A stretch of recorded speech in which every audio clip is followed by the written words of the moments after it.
శుభకార్యాలకు పూజార్ల కోసం వెతుకుతున్నారా? ఇక నుండి అవసరం లేదు. పూజారీస్.com లో అతి తక్కువ ధరలకే పూజార్లను ముందే బుక్ చేసుకోండి. వెంటనే కాల్ చేయండి. నమస్తే, వెల్కమ్ టు సుమన్ టీవీ. నేను మీ యామ్ని. ప్రస్తుతం మనతో ఉన్నారు ప్రముఖ ఆధ్యాత్మికవేత్త, ప్రముఖ జ్యోతిష్య వాస్తు పండితులు మనతో సూర్యనారాయణ శర్మ గారు ఉన్నారు. వారితో మాట్లాడదాం. నమస్కారం గురుగారు. నమస్కారం అమ్మ, శుభం బియాదు. గురుగారు, మనకి ఈ 2024వ సంవత్సరంలో అసలు తులారాశి వారికి అండి ఏ విధంగా ఉంటుందంటారు?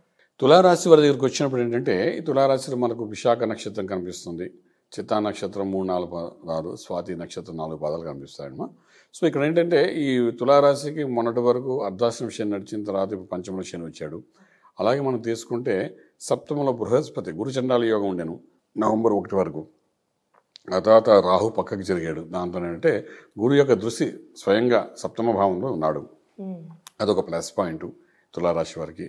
అలాగే మన తులారాశి చూసుకుంటే రాశికి ద్వితీయంలో అంటే నవంబర్ నుండి చూస్తే ఎలాగైతే మారిందో అలాగే జనవరి 1 నుండి సెకండ్ హౌస్లో స్టార్టింగ్లో మొదటి రోజుని బుధుడు ప్లస్ రవి శుక్రుడు యొక్క ప్రభావం కనిపిస్తుంది.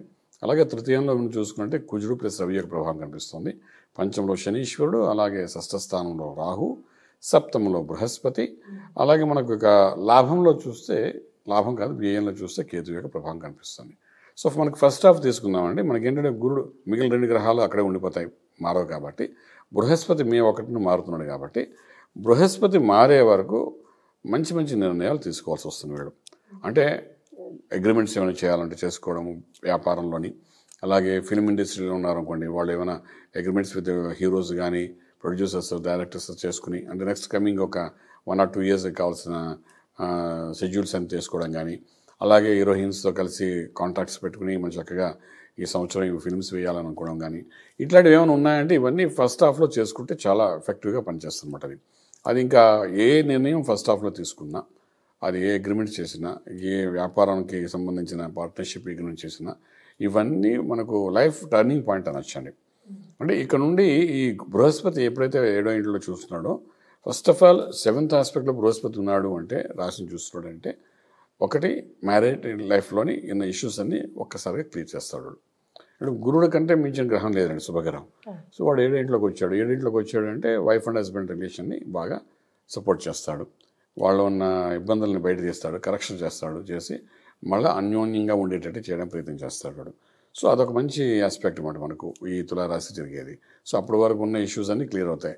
అలాగే ఈ యొక్క బృహస్పతి దృష్టి ఓలాగున్నా మనకు తృతీయ స్థానంలో ఎప్పుడైతే రవి కుజుడు ఉన్న విక్రమస్థానంలో ఉన్నారో మనకు డైనమిక్గా ఒక స్టెప్ వేసి ఒక వెంచర్స్ కానీ ఒక యాక్టివిటీ కానీ స్టార్ట్ చేయడానికి ఆడవాళ్ళు కానీ మగవాళ్ళు కానీ చేయడానికి అవకాశం ఇస్తారు వాడు. ఇప్పుడు చూడండి, మనం ఇంట్లో ఐడియల్గా కూర్చొని చాలామంది ఉంటారు వివాహం అయిన తర్వాత ఆడవాళ్ళు. వాళ్ళు ఏం స్టెప్ చేద్దామని ఎంత చదువుకున్నా వాళ్ళు చదివిన చదువు దగ్గర పని చేయనివ్వకుండా ఇంట్లో కూర్చోబెడుతుంటారు ఒక్కొక్కసారి. సో ఏమి చేయలేరేమో అనుకుంటాం.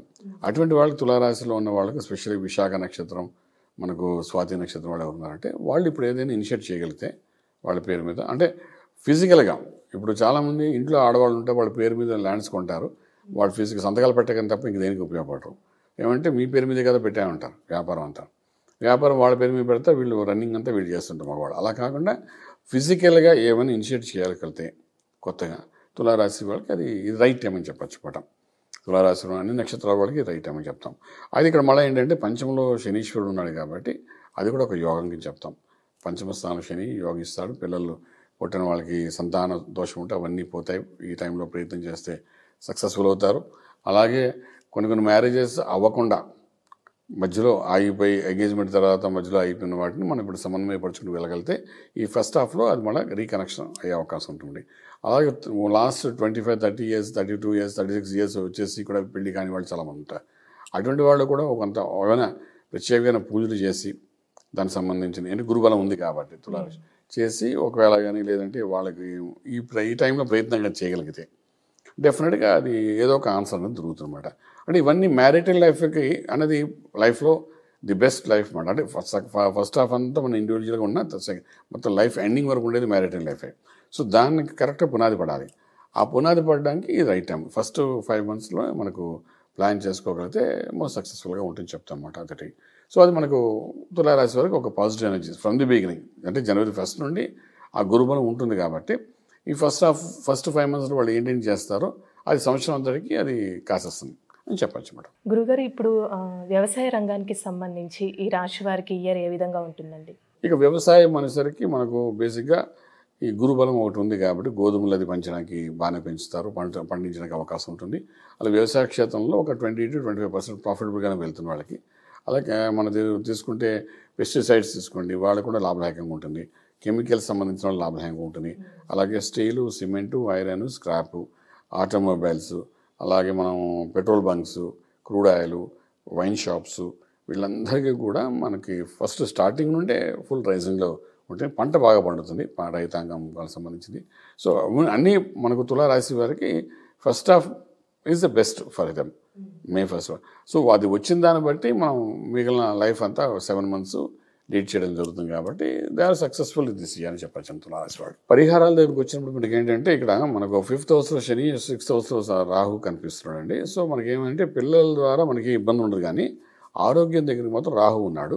సో రాహు గాయత్రి మంత్రాన్ని చేయమని చెప్తామన్నమాట. ఆరోగ్య స్థానంలో ఉన్నాడు కాబట్టి అది గుళ్ళకి తులారాశి వాడు కూడా ఈ పాదాలు వేడెక్కిపోతుంటాయి, అరిపాదాల్లోని కొన్ని ఇబ్బందులు జరిగే అవకాశం ఉంటుంది.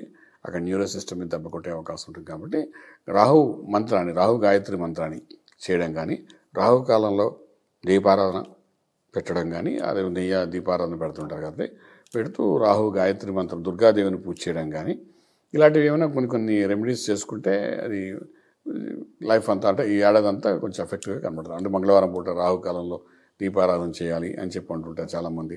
సో అలాంటిది ఏమైనా చేసుకున్నా కూడా అది gives a positive energy for them అన్నమాట. చాలా చక్కగా తెలియదు గురుగారు, ధన్యవాదాలండి. శుభం బియాదు.